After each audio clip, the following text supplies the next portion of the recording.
আজকে রবিবারের সকাল। এখন কেটে নিয়েছি, এখানে ইঁচড় কেটে নিয়েছি, এখানে আলুও কেটে নিয়েছি, আর আদা পেঁয়াজ রসুন ছাড়িয়ে নিয়েছি।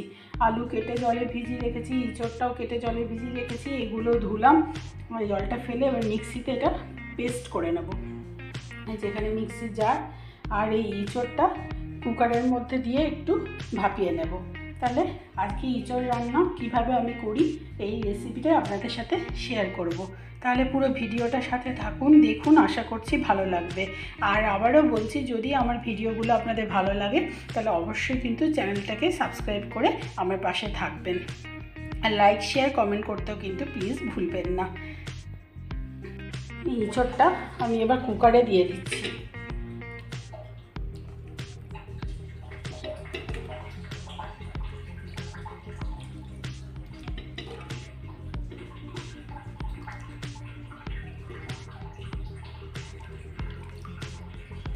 কুকারের মধ্যে ইঁচড়টা দিয়ে একটু ভাপিয়ে নেব।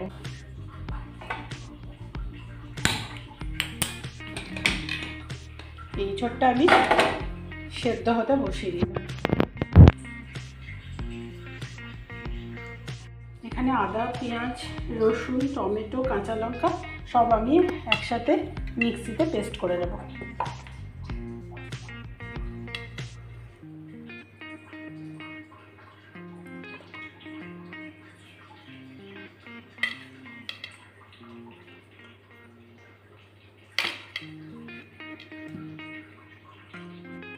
আর কিছু গোটা গরম মশলাও আমি একসাথে এই আদা পেঁয়াজ রসুনের সাথে পেস্ট করে নেব।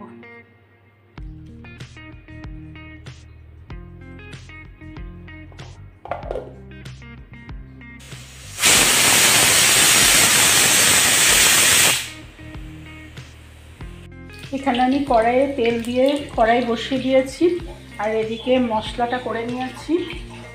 আর আলুটা এবার প্রথমে আমি ভেজে নেব।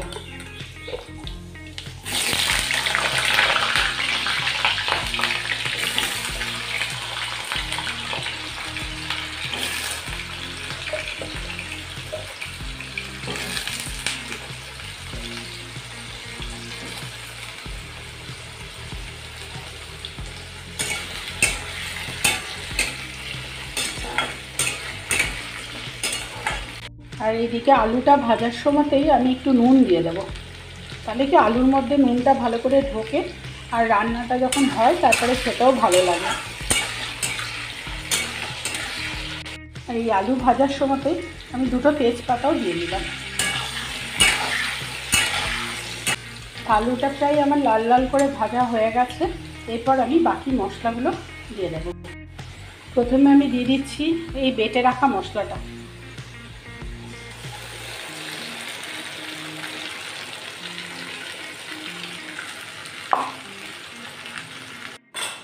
ভালো করে মশলা ধুয়ে জলটাও দিয়ে দিচ্ছি। এরপর দিয়ে দিচ্ছি হলুদ, এরপর দিয়ে দিচ্ছি ধনে দিলাম, এরপর দিয়ে দিচ্ছি জিরে, আর দিয়ে দিচ্ছি একটু পরিমাণ মতো মিষ্টি দেবো, একটু চিনি দিলাম, খুব বেশি না, অল্প, জাস্ট নুন চিনির ব্যালেন্সের জন্য।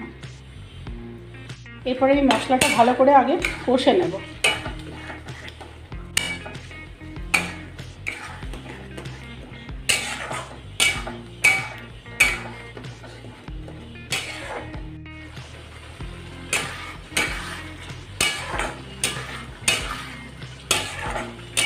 আমি কিন্তু এখানে শুধু আদা পেঁয়াজ রসুন কাঁচা লঙ্কা টমেটো এলাচ লবঙ্গ দারচিনি একসাথে মিক্সিতে পেস্ট করে নিয়েছিলাম, ওই মশলা দিয়েছি, দুটো তেজপাতা, আর একদম নর্মাল ধনে জিরে গুঁড়ো, আর কিচ্ছু দিইনি কিন্তু। আর একটু নুন মিষ্টি ব্যালেন্সের জন্য একটুখানি চিনি, 2-4টে দানা, ব্যাস এই দিয়েছি ইঁচড়ের ডালনাতে। ভালো করে এবার মশলাটা আমি কষে নেব প্রথমে।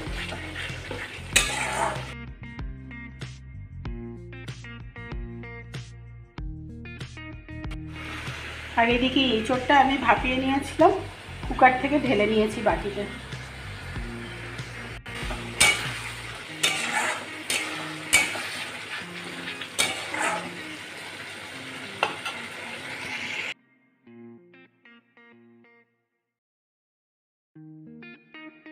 আমার প্রায় কষা হয়ে গেছে।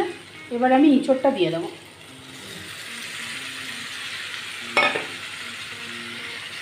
ইঁচড়টা তো আগে একটু ভাপিয়ে নিয়েছি, এবার মশলার সাথে একটু ভালো করে একসাথে কষে নেব।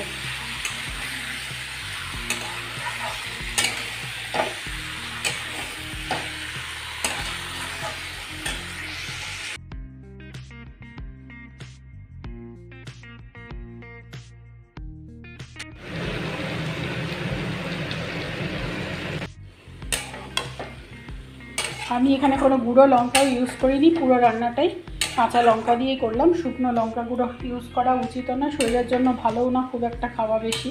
সেজন্য এইভাবেই কাঁচা লঙ্কা দিয়ে, আদা পেঁয়াজ রসুন দিয়ে, একদম নর্মাল ধনে জিরে গুঁড়ো দিয়ে দারুণ স্বাদের ইঁচড়ের তরকারি। এইভাবে আপনারাও বানিয়ে দেখবেন, আশা করছি খুব ভালো লাগবে। আর ইঁচড়টা খুব বেশি সেদ্ধ হয়ে গেলেও ভালো লাগে না, আবার একবারে শক্ত শক্ত থাকলেও ভালো লাগে না, সেজন্য জাস্ট একটা সিটি দিয়ে ভাপিয়ে নিয়েছি। মশলা আমার কষা হয়ে গেছে, এবার আমি জল দিয়ে দেবো পরিমাণ মতো। যেরকম আমি গ্রেভি রাখবো সেই অনুযায়ী। ইঁচড় যেহেতু প্রায় হাফ সেদ্ধ হয়েই গেছে, আলুও ভাজতে ভাজতেই মোটামুটি নরম হয়ে গেছে, এবার একটু পরিমাণ মতো জল দিয়ে ফুটতে দেবো। এবার আমি দিয়ে দিচ্ছি জল।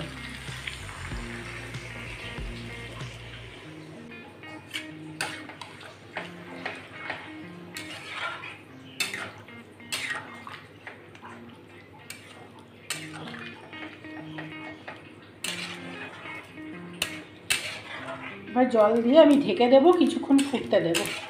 তারপর ভালো করে ফুটে গেলে দেখে নেব আলু সেদ্ধ হয়ে গেছে কি না।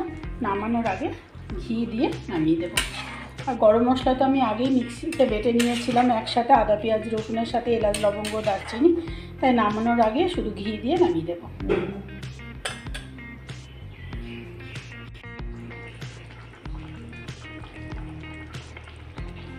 আবারও বলছি, আমার এই রান্নার ভিডিওটা যদি ভালো লাগে তাহলে কিন্তু একবার দেখে যাওয়ার আগে সাবস্ক্রাইব করে প্লিজ আমার পাশে থাকবেন।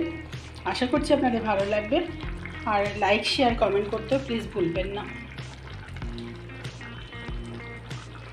অবশ্যই চ্যানেলটাকে সাবস্ক্রাইব করে পাশে থাকবেন।